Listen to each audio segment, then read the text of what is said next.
Cerita kelima dari buku Batu-Batu Lapar. Paduka yang mulia, sang bayi. 1. Raicharan berumur 12 tahun ketika datang sebagai pelayan di rumah tuannya. Dia sekasta dengan tuannya dan diserahi bocah laki-laki kecil anak tuannya untuk diasuh. Dengan berlalunya waktu, bocah itu meninggalkan gendongan Raicharan untuk bersekolah. Dari sekolah, ia kuliah. Dan setelah kuliah, masuk dinas pengadilan. Sepanjang waktu, bahkan hingga dia menikah, Raicharan adalah pembantunya satu-satunya. Namun, dengan kedatangan seorang nyonya di rumah, Raicharan mendapati tuannya bukan lagi satu, melainkan dua. Seluruh pengaruhnya yang dulu-dulu beralih ke nyonya baru itu. Peralihan ini tertebus oleh kedatangan baru yang segar. Anukul memasrahkan putranya yang baru lahir kepadanya. Dan Raicharan, dengan perhatiannya yang tak tertandingi, segera memperoleh kekuasaan penuh untuk mengasuh anak itu. Dia biasa menimangnya, berbicara dengannya dalam bahasa bayi yang aneh, mendekatkan wajahnya ke wajah bayi itu lalu menjauhkannya lagi sambil menyeringai lebar. Tanpa terasa, bayi itu sudah bisa mengangkat dan melintasi pintu. Ketika Raicharan berusaha menangkapnya, ia akan menjeritkan tawa nakal dan mengamankan dirinya. Raicharan takjub dengan kemampuan hebat dan penilaian tepat yang ditunjukkan bayi itu saat dikejar. Dengan tampang penuh rasa kagum dan misteri, Raicharan berkata kepada nyonyanya, "Kelak, anak nyonya akan jadi hakim." Keajaiban-keajaiban baru menyusul muncul. Tatkala bayi itu mulai bisa berjalan tertatih-tatih. Bagi Raicharan, itu adalah masa gemilang dalam sejarah manusia. Ketika si bayi memanggil ayahnya Baba dan ibunya Mama, dan Raicharan Chana, tak terkirakan lagi betapa girangnya Raicharan. Dia keluar untuk mengabarkan berita ini ke seluruh penjuru dunia. Seringkali Raicharan diminta menunjukkan kebolehannya dengan cara-cara lain. Misalnya, dia harus berlagak seperti kuda, memegang tali kekang dengan giginya dan mengentak-entakkan kakinya. Dia juga harus bergulat dengan anak asuh kecilnya itu. Dan jika dia akhirnya tak bisa jatuh telentang dengan gaya pegulat yang terkalahkan, tangis kencang pasti meledak. Pada sekitar masa itu, Anukul ditugaskan di sebuah distrik di tepi sungai Padma. Dalam perjalanannya melalui Kalkuta, ia membelikan kereta bayi untuk putranya. Dibelikannya juga baju rompi satin kuning, topi berenda emas, dan beberapa gelang tangan dan gelang kaki emas. Raicharan suka membawa keluar barang-barang ini dan memakaikannya pada anak asuh kecilnya dengan kebanggaan yang formal tiap kali mereka pergi jalan-jalan. Lalu tibalah musim penghujan, dan sepanjang hari hujan tercurah dengan derasnya. Sungai yang lapar, bagai seekor naga raksasa, menelan teras-teras rumah, dusun-dusun, ladang-ladang jagung dan luapan airnya menggenangi rerumputan jangkung dan kasuarina liar di pesisir sungai. Dari waktu ke waktu terdengar bunyi berdebum berat di tepian sungai yang runtuh. Raung arusnya yang tiada pernah henti dapat didengar dari jauh. Gumpalan-gumpalan buih yang melintas hanyut dengan deras, membuktikan pada mata betapa deras alirannya. Suatu sore hujan reda. Langit mendung tapi sejuk dan terang. Bos kecil Raicharan tak mau di rumah saja pada sore secerah itu. Paduka naik ke kereta bayinya. Raicharan, di antara bilah-bilah besi kereta, menghelanya perlahan-lahan hingga tiba di persawahan di tepi sungai. Tidak tampak seorang pun di sawah. Juga tak ada kapal di sungai. Di seberang sungai, jauh di sebelah sana, mendung berarak-arak di barat. Upacara sunyi terbenamnya matahari tergelar dengan seluruh gemilang kemegahannya yang tergemerlapan. Di tengah kedamaian itulah, si bocah tiba-tiba saja menudingkan jarinya di depan Raicharan dan menggekik. "Cana, bunga cantik." Di hamparan tanah lumpur dekat situ, sebatang pohon kadamba besar sedang berbunga lebat. Paduka yang mulia, sang bayi memandangnya penuh nafsu, dan Raicharan tahu artinya. Belum lama ini dia telah membuat kereta mainan mungil dari bulatan bunga-bunga tersebut. Dan bocah itu jadi tak ketulungan girangnya berputar-putar menarik kereta mainannya dengan benang. Sampai-sampai seharian itu, Raicharan sama sekali tak kebagian menarik kali kekang. Dia telah dinaikkan pangkatnya dari kuda menjadi tukang kuda.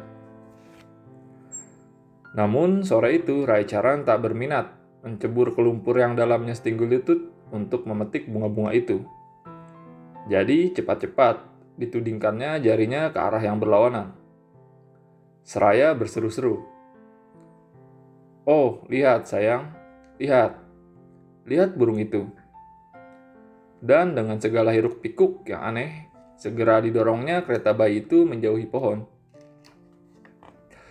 Tetapi seorang anak yang ditakdirkan menjadi hakim tidak bisa dialihkan perhatiannya dengan sebegitu gampang.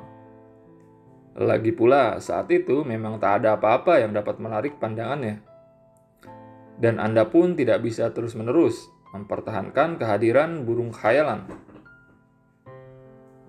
Pikiran sang tuan kecil sudah mantap pada pilihannya, dan Raicharan kehabisan akal. "Baiklah nak," ujarnya pada akhirnya. "Diamlah di kereta, aku akan mengambilkanmu bunga cantik. Ingat, jangan pergi ke dekat-dekat air." Sambil mengatakan ini, dilipatnya celananya hingga sebatas lutut. Lalu berjalan merambah lumpur yang menggeser itu menuju pohon. Begitu Raicharan pergi, tuan kecilnya meluncur ngebut ke perairan yang terlarang. Sang bayi menyaksikan sungai yang mengalir deras, memercik-mercik dan berbunyi celeguk-celeguk saat mengalir. Seolah riak-riak bandel itu sendiri tengah melarikan diri dari sesosok Raicharan yang lebih perkasa, seraya menderaikan tawa ribuan bocah. Di depan kenakalannya, hati anak manusia menjadi girang dan gelisah. Dengan mengendap-endap, ia pun turun dari kereta bayinya dan berjalan tertatih-tatih menuju sungai.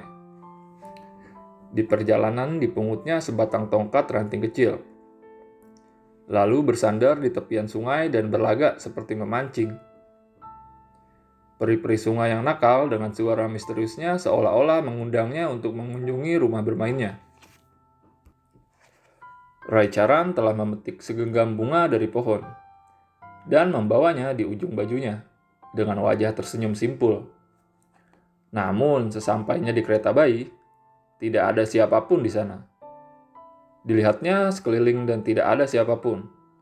Dilihatnya lagi kereta itu dan tidak ada siapapun. Di saat-saat pertama yang mengerikan itu, darah Raicharan serasa membeku. Di depan matanya, seluruh semesta tampak berputar-putar seperti gumpalan kabut gelap. Dari lubuk hatinya yang hancur tersembur jerit tangis menyayat. "Tuan, tuan kecil." Tetapi tidak ada yang menyahut. "Cana." Tidak ada kanak-kanak yang membalas dengan tawa nakalnya. Tak ada jerit sukacita bayi yang menyambut kedatangannya kembali. Kecuali hanya sungai yang terus mengalir, bersama gaduh bunyi gemericik dan celegak-celeguknya sebagaimana yang sudah-sudah. Seolah sungai itu tak tahu apa-apa, dan tidak punya waktu mengurusi peristiwa manusiawi yang sekecil kematian seorang bocah. Selepas senja, Nyonya majikan Raicharan menjadi sangat cemas. Dikirimnya orang-orang untuk mencari ke segala penjuru. Mereka pergi membawa lentera, dan akhirnya tiba di tepi sungai Padma. Di sana mereka mendapati Raicharan tengah berlarian ke sana kemari di antara persawahan, seperti angin topan, sambil berteriak-teriak dalam tangis putus asa. "Tuan, Tuan, Tuan kecil." Ketika akhirnya mereka berhasil membawa pulang Raicharan, lelaki itu terjatuh lunglai di kaki sang nyonya. Mereka mengguncang-guncangkan badannya dan menanyainya dan berulang kali bertanya lagi di mana telah ditinggalkan anak itu. Tapi ia hanya bisa berkata tidak tahu. Kendati semua orang beranggapan bahwa sungai Padma telah menelan bocah itu, masih ada keraguan tersembunyi yang tersisa dalam pikiran. Itu karena sekelompok kaum Gipsi diketahui berada di sekitar desa sore itu, dan sejumlah kecurigaan tertuju pada mereka. Dalam duka citanya yang parah, sang ibu bahkan sampai begitu jauh berpikiran bahwa mungkin saja Raicharan sendiri yang telah mencuri anaknya. Perempuan itu memohon dengan pilu, "Raicharan, kembalikan bayiku. Kembalikan anakku. Ambil uangku berapapun yang kau mau, tapi kembalikanlah anakku." Raicharan hanya memukul keningnya sendiri sebagai jawaban. Sang nyonya pun mengusirnya dari rumah. Anukul berusaha menyadarkan istrinya dari seluruh kecurigaan yang semena-mena itu. "Demi Tuhan," katanya, "apa untungnya melakukan kejahatan seperti itu?" Sang ibu hanya menyahut, "Bayi itu memakai perhiasan emas. Siapa tahu?" Dan mustahil menyadarkannya setelah itu. 2. Raicharan kembali ke desanya. Sampai saat itu ia tidak punya putra dan tidak ada harapan akan terlahir seorang anak untuknya. Tapi ternyata sebelum akhir tahun, istrinya melahirkan seorang anak laki-laki dan meninggal dunia. Mulanya rasa jengkel yang membludak tumbuh di hati Raicharan tatkala melihat bayi merah itu. Di balik benaknya tersembunyi kecurigaan bahwa bayi itu datang untuk merebut tempat sang tuan kecil. Dia juga berpikir akan merupakan kejahatan besar untuk berbahagia dengan anaknya sendiri setelah apa yang terjadi pada anak tuannya. Dan memang, kalau bukan berkat saudara perempuannya yang menjanda yang merawat bayi merah itu, anaknya tak akan berumur panjang. Namun perlahan pikiran Raicharan mengalami perubahan. Sesuatu yang menakjubkan telah terjadi. Bayi merah ini mulai merangkak dan melewati pintu dengan tampang nakal. Ia juga menunjukkan kepintaran yang menggemaskan bila harus menyelamatkan dirinya. Suaranya gelak tawa dan tangisnya. Gerak-gerik tubuhnya tak ubahnya seperti sang tuan kecil. Ada kalanya, ketika mendengar tangis bayi itu, jantung Raicharan tiba-tiba mulai berdentam hebat di antara rusuknya. Dan terasakan olehnya bahwa tuan kecilnya yang dulu sedang menangis di suatu tempat di negeri kematian, entah di mana karena telah kehilangan cananya. Pailna, nama yang diberikan saudara perempuan Raicharan untuk bayi itu, segera mulai bisa bicara. Ia belajar mengucapkan baba dan mama dengan aksen bayinya. Ketika Raicharan mendengar bunyi-bunyi yang tak asing lagi itu, tiba-tiba misterinya menjadi jelas. Tuan kecil tidak dapat lepas dari kungkungan cananya. Dan oleh sebab itu terlahir kembali di rumah Raicharan sendiri. Alasan-alasan mengenai hal ini, bagi Raicharan, seluruhnya tak terbantahkan. 1. Bayi itu lahir tak lama setelah kematian tuan kecilnya. 2. Istrinya tidak mungkin sedemikian hebatnya untuk melahirkan anak di usianya yang sudah sangat tua. 3. bayi itu berjalan tertatih-tatih dan memanggil Baba dan Mama. Tidak ada kekurangan pada ciri yang menunjukkan seorang hakim di masa depan. Lalu sekonyong-konyong Raicharan teringat pada tuduhan menyakitkan sang ibu. "Ah," katanya kepada diri sendiri dengan takjub. Hati ibu memang benar. Dia tahu aku telah mencuri anaknya. Begitu sampai pada kesimpulan ini, Raicharan diliputi penyesalan atas kecerobohannya di masa silam. Kini ia mempersembahkan dirinya, jiwa dan raga, pada bayi itu, dan menjadi pembantunya yang setia. Ia pun mulai membesarkannya, seolah bayi itu adalah anak orang kaya. Ia membeli kereta bayi, baju rompi satin kuning, dan topi bersulam emas. Dileburnya perhiasan mendiang istrinya, dan dijadikan gelang tangan dan gelang kaki emas.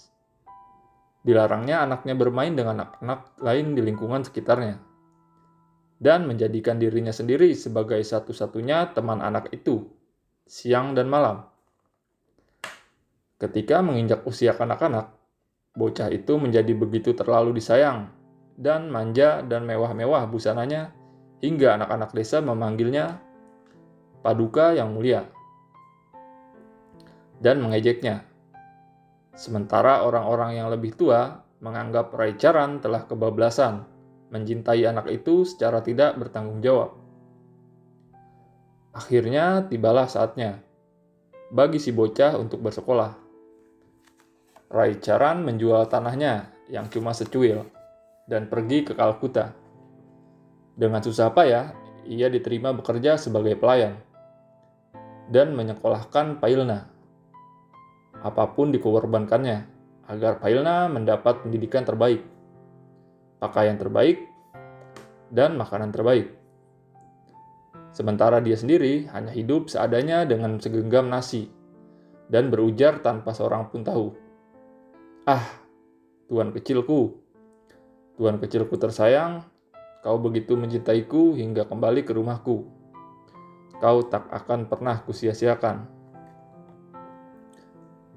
12 tahun berlalu seperti ini. Bocah itu sudah bisa membaca dan menulis dengan baik. Dia cerdas, sehat, dan tampan. Ia sangat memperhatikan penampilannya, terutama sangat seksama menata rambutnya. Ia gemar berfoya-foya dan menyukai barang-barang mahal, dan membelanjakan uang semau-maunya. Ia tidak pernah bisa menganggap Raicharan sebagai ayahnya. Karena meski punya kasih sayang seorang ayah, Raicharan berperilaku sebagai abdi. Lebih parahnya lagi, Raicharan merahasiakan diri dari semua orang bahwa dirinya adalah ayah bocah itu.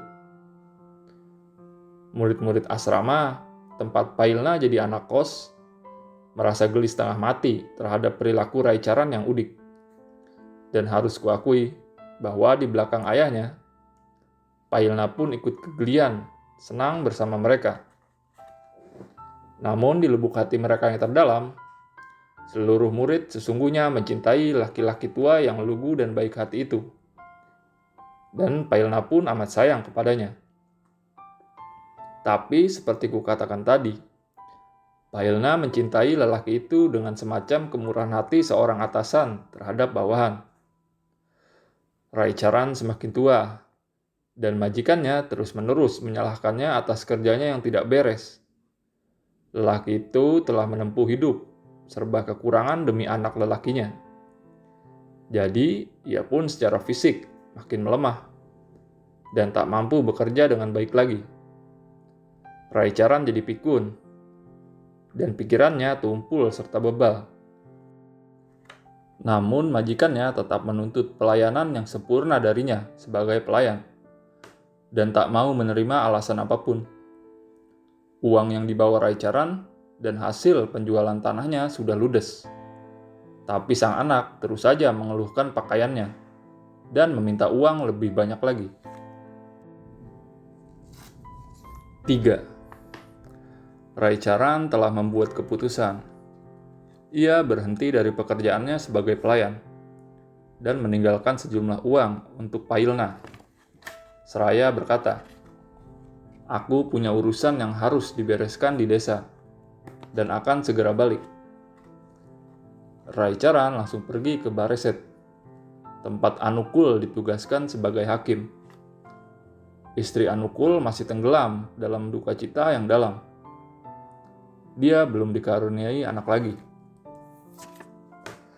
Suatu hari, Anukul sedang beristirahat setelah menempuh hari yang panjang dan melelahkan di pengadilan. Istrinya tengah membeli, dengan harga yang terlalu mahal, suatu ramuan tetumbuhan dari tukang obat jalanan yang konon berkhasiat untuk bisa membuatnya punya anak. Suara salam terdengar di halaman. Anukul keluar untuk melihat siapa yang datang. Ternyata Raicharan. Hati Anukul terharu demi melihat pelayan lamanya itu. Ia menanyakan banyak hal dan menawarinya untuk kembali bekerja padanya. Raicharan tersenyum kecil dan menjawab, "Saya ingin menyembah Nyonya." Anukul masuk bersama Raicharan ke dalam rumah, di mana sang Nyonya tidak menyambutnya sehangat tuannya yang lama. Raicharan tidak peduli dengan itu, namun menangkupkan kedua belah tangannya dan berkata, "Bukan Padma yang mencuri bayi, Nyonya, tapi saya." Anukul memekik. "Ya Tuhan, apa? Di mana dia?" Jawab Raicharan, "Dia tinggal dengan saya. Saya akan membawanya lusa." Saat itu hari Minggu. Tidak ada sidang di pengadilan. Suami istri itu menatap ke arah jalan dengan harap-harap cemas, menantikan kehadiran Raicharan sejak pagi-pagi buta. Tepat pukul 10, laki-laki itu datang dengan tangan menuntun Pailna. Istri Anukul, tanpa bertanya-tanya lagi, langsung merengkuh bocah itu ke pangkuannya dan meledak kegirangan. Sebentar tergelak, sebentar terisak, menyentuhnya, menciumi rambut dan keningnya, dan menatap wajahnya dengan pandangan mata yang lapar dan penuh rindu. Bocah itu sangat tampan dan berbusana seperti layaknya anak orang terhormat. Hati Anukul pun meluap dengan gelora kasih sayang yang menyerbu tiba-tiba. Namun, betapapun juga, sang hakim dalam dirinya tak urung bertanya, "Apa kau punya bukti?" Kata Raicharan, "Bagaimana mungkin ada bukti untuk hal seperti ini? Hanya Tuhan yang tahu saya mencuri putra Tuan, dan tak ada seorang lain pun di dunia ini." Ketika Anukul menyaksikan betapa hangat istrinya memegang erat-erat anak itu, disadarinya percuma saja menanyakan bukti-bukti. Akan lebih bijak apabila ia percaya. Lagi pula, dari mana lelaki tua macam Raicharan bisa memperoleh anak seperti itu? Dan kenapa pula pelayan setianya itu mesti menipunya tanpa mendapat suatu apa? Tapi, tambahnya dengan tegas, "Raicharan, kau tak boleh tinggal di sini." "Kemana saya harus pergi, Tuan?" ujar Raicharan dengan suara tercekik. Sambil menangkupkan tangannya, "Saya sudah tua. Siapa yang sudi mengambil lelaki tua seperti pelayan?" Nyonya berkata, "Biarkan dia tinggal di sini. Anakku akan senang. Aku memaafkannya." Namun nurani Anukul sebagai hakim tak akan mengizinkannya. "Tidak," katanya. "Dia tak bisa dimaafkan atas apa yang telah diperbuatnya." Raicharan kemudian membungkuk hingga ke tanah dan merangkul kaki Anukul. "Tuan," tangisnya, "izinkan saya tinggal. Bukan saya yang melakukannya, tapi Tuhan." Nurani Anukul jadi lebih meradang lagi daripada yang sudah-sudah. Ketika Raicharan mencoba membebankan kesalahan ke pundak Tuhan. Tidak, katanya. Aku tidak bisa mengizinkannya. Aku tak dapat mempercayaimu lagi. Kau telah melakukan pengkhianatan. Raicharan bangkit, berdiri dan berkata, bukan saya pelakunya. Lantas siapa? Tanya Anukul. Raicharan menjawab, nasibku. Namun tak ada orang terpelajar manapun yang dapat menerima alasan itu. Anukul tetap pada pendiriannya.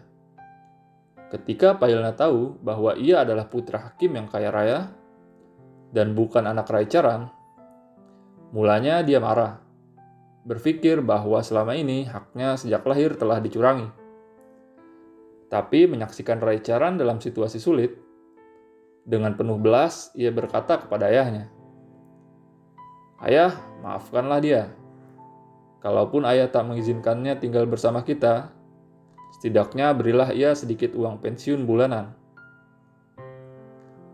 Setelah mendengar ini, Raicharan tidak mengucapkan sepatah kata pun lagi.